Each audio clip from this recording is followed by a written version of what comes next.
up, everybody? Welcome back to the vlog. It is Saturday, January the 13th, 2024.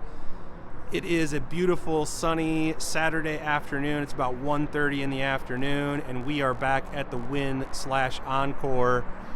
And we're on the list for the 1-3 no limit streets. Let's see if we can't get in there and run it up. I will see you all at the tables.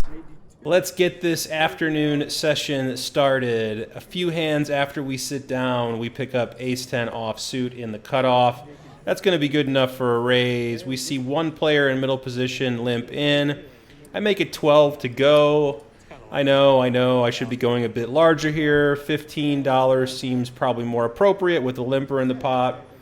As played, the big blind tanks for a bit but puts in the call, and the player in middle position who limped in calls as well. So we're headed three ways to a flop, which comes down the jack of spades, 9 of clubs, 6 of diamonds. Doesn't improve our hand at all. Swing and a miss. Both players check to me, and I decide just to check back here. I don't really feel like stabbing into two opponents with no equity. And we see the 7 of diamonds on the turn. Does give us a gutter straight draw to an 8.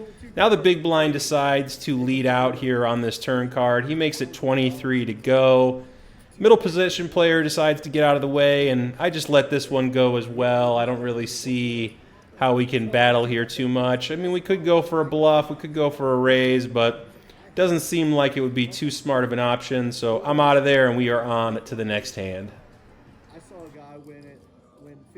10 minutes goes by before we pick up another playable hand. This time we've got king-queen offsuit on the button. We are in position on everyone. Folds around to the cutoff, who puts in the $3 call, and I go ahead and raise this up. I make it 15 to go. See, I went larger this time. The big blind calls and the cutoff calls. Apparently the larger bet sizing didn't help. We're still going multi-way to a flop.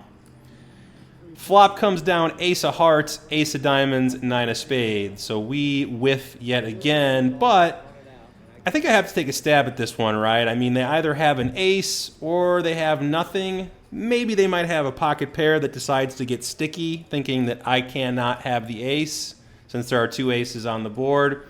But I lead out for 30, and both players pretty quickly send their cards into the muck. So my read was pretty spot on. They either had it or they got nothing, and they got nothing.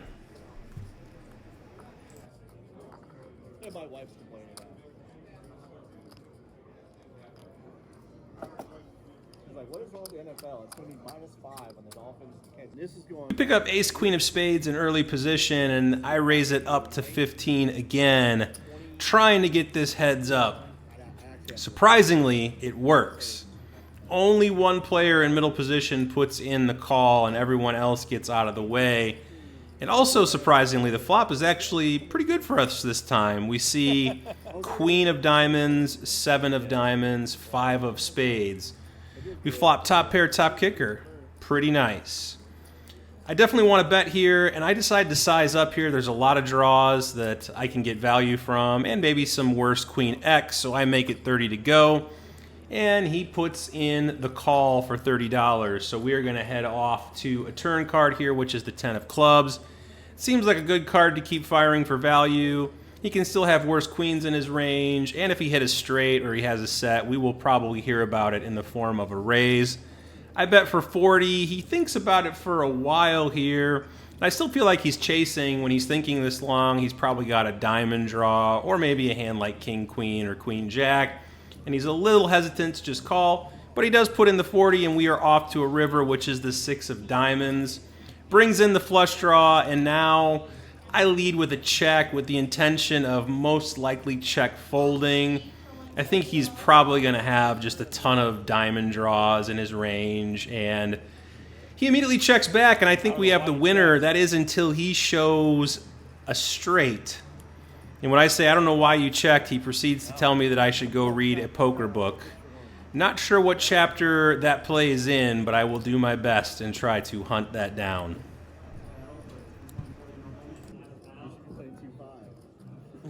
He's Next up, we pick up the fish hooks, pocket jacks under the gun +1. I raise it up to 12 this time. I got to work on my pre-flop bet sizes. They are all over the place in this episode.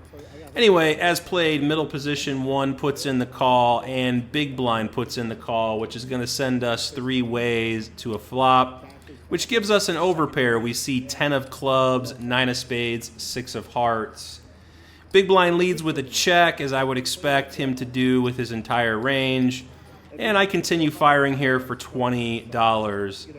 This brings it back over to the middle position player, who tanks for a little bit here, and I'm worried that I might be seeing a raise and facing some resistance on this board, but he eventually does let it go, and then it's back over to the big blind. And the big blind decides that $20 seems like a fair price, so he goes ahead and puts in the $20 call.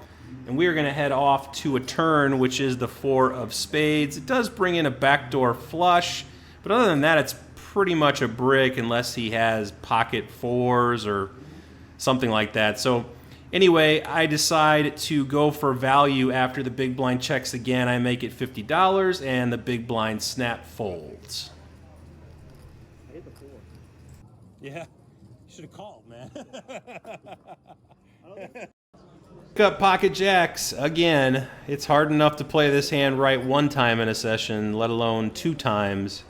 And this time we have the worst position at the table in the small blind. Plus we are facing a raise from under the gun, who made it 15. I just call the 15, and the big blind calls as well. So we're going to go 3 ways to a flop, which comes down giving us an overpair once again. We see the 8 of clubs, 6 of diamonds, 5 of spades.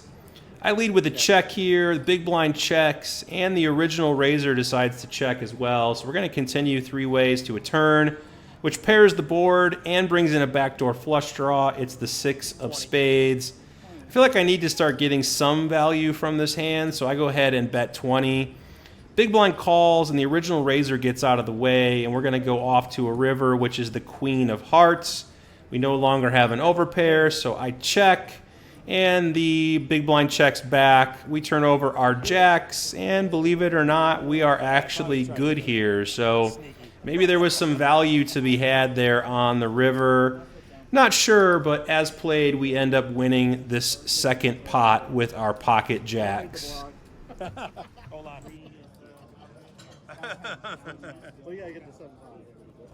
Pocket pairs are great, but if you're going to be dealt a pocket pair, might as well make it the best possible pocket pair in the deck. Pocket aces. We're in early position, and I go ahead and raise it up. I make it 12 to go. Now, what you don't want when you get dealt pocket aces is you don't want 4 players calling your raise, and that's exactly what happens here. We see 4 players go ahead and call $12, so we're going to go 5 ways to a flop. Pretty tricky to navigate against 4 other opponents, so a little bit of a dicey spot when we see a flop come down: ace of diamonds, 6 of spades, 8 of clubs. With this many players in the hand, I think it's best to just go ahead and check, so that's what I do. Ends up checking around, and we see the 7 of hearts on the turn. Now, someone is either playing possum here, or they have just completely whiffed. I check again, and now a player in middle position decides to put in a $15 bet. It's back over to the button, who decides to call the $15. And I think the play here for me is just to call as well. I don't see really any value in raising here on this turn. I think we just want to try to get to showdown with our aces and hope that we have the best hand. Maybe someone is overplaying a pocket pair or something of that nature. So I put in the $15 call. The river's another 7, which double pairs the board. Middle position player seems very happy to go ahead and put out a $50 bet. Back over to the button, who gets out of the way pretty quickly, and now it's on me. I don't really think that we can beat too much here. I don't feel like the middle position player is going to have too many bluffs. I feel like a hand like 10-8 or 9-8 or 8-7, something in that nature is pretty likely here. So I just go ahead and fold. He says he flop trips, and I believe him. Another pocket pair, but significantly downgraded to pocket fours, and we are under the gun. I put in the $3 call, aka I limp. Middle position player limps as well, and the big blind checks his option. So we're going to go 3 ways to a flop, which is gin for our hand. We see ace of clubs, 6 of diamonds, 4 of spades, giving us a set. Bingo. I bet $10, middle position player calls $10, and the big blind calls $10. So far so good. We're building a pot, and we've got a pretty strong deceptive set here. Better yet, the turn is pretty much a blank. It's the jack of clubs. It does bring in the backdoor flush draw, but doesn't change much else, so I go ahead and continue betting for value on this turn card. I make it 20 to go. And only the player in middle position puts in the call. The player in the big blind is out of there, and we're going to go heads up to a river. The river does complete that backdoor flush draw that I mentioned earlier. It is the 10 of clubs. And I have to think about my option here a little bit, but I think I've got to keep betting for value here. There's just too many worse hands that the player in middle position can have and can call with. I'm trying to think of a sizing where I can get value from a hand like 2 pair or a non-believing pair. And I settle on $60. And now the middle position player goes into the tank. And when he is tanking here, I'm just praying for a call, obviously. I want to get value from my set.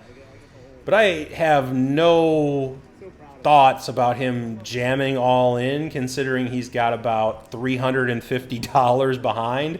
But that's what he does. He goes ahead and puts it all in. It's about a 12 times the pot bet size.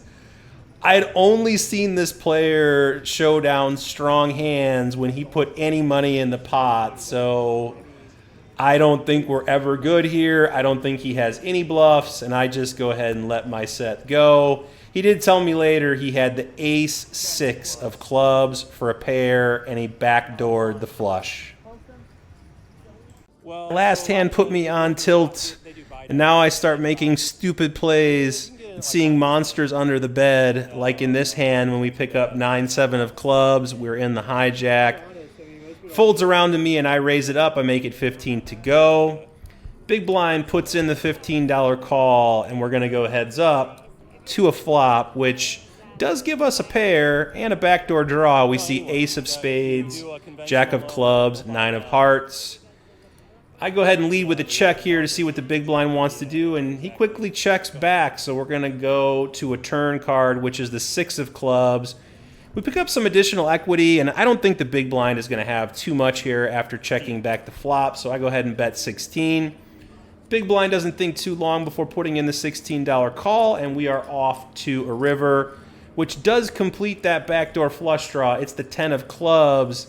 Gives me the flush, and it's a well-disguised flush at that. And now the big blind leads for $25. And I just snap call here. What the F am I doing? The big blind proudly announces a straight. He assumes he has the best hand. That's until I turn over my flush. He seems genuinely confused, and I don't blame him. I confused myself with this one.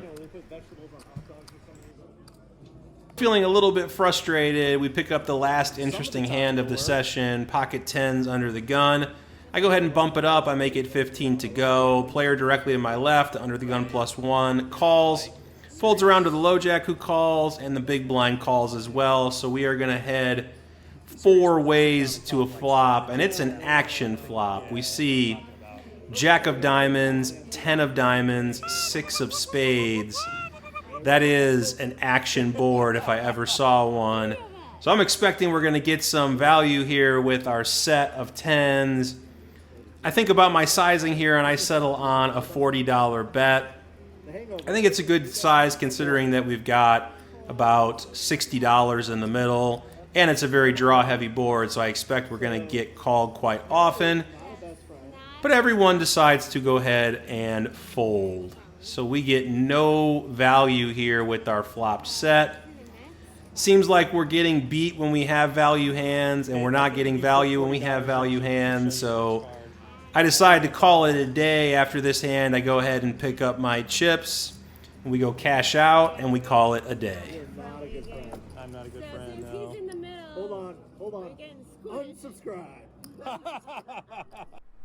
All right, it is the day after our session. It is Sunday, January the 14th.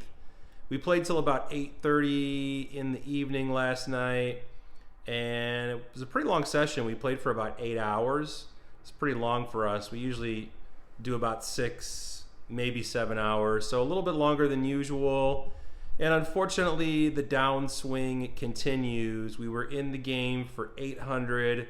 We ended up cashing out for $603. I'll put the totals up here. So over the last month and a half, we're down about 7 buy-ins, which is the largest / longest downswing I've ever been on playing poker.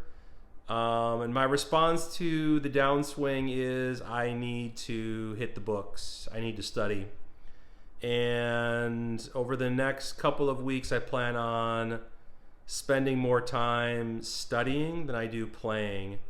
And I'm going to hit the solver. I'm going to plug in some of my hands from previous vlogs and see what the solver suggests. I'm going to study a lot of pre-flop strategy. So I'm going to be hitting charts on pre-flop, and then I'm also going to start looking at actions and things that I should be looking at on each street. So on the flop, on the turn, on the river, etc. So a lot of studying coming up, and maybe what I'll do is I'll try to vlog some of the studying and give you guys an inside look into how I approach studying poker, and then maybe some of you can give me some feedback as to whether or not I'm approaching it the right way. So that is going to do it for this episode, and we'll have another episode coming out here next week. I hope you guys all enjoyed this. If you did, please do hit the like button. Please subscribe to the channel and hit the notification bell so you don't miss future episodes. And I will see you all in the next episodes. Until then, good luck at the tables. Take care.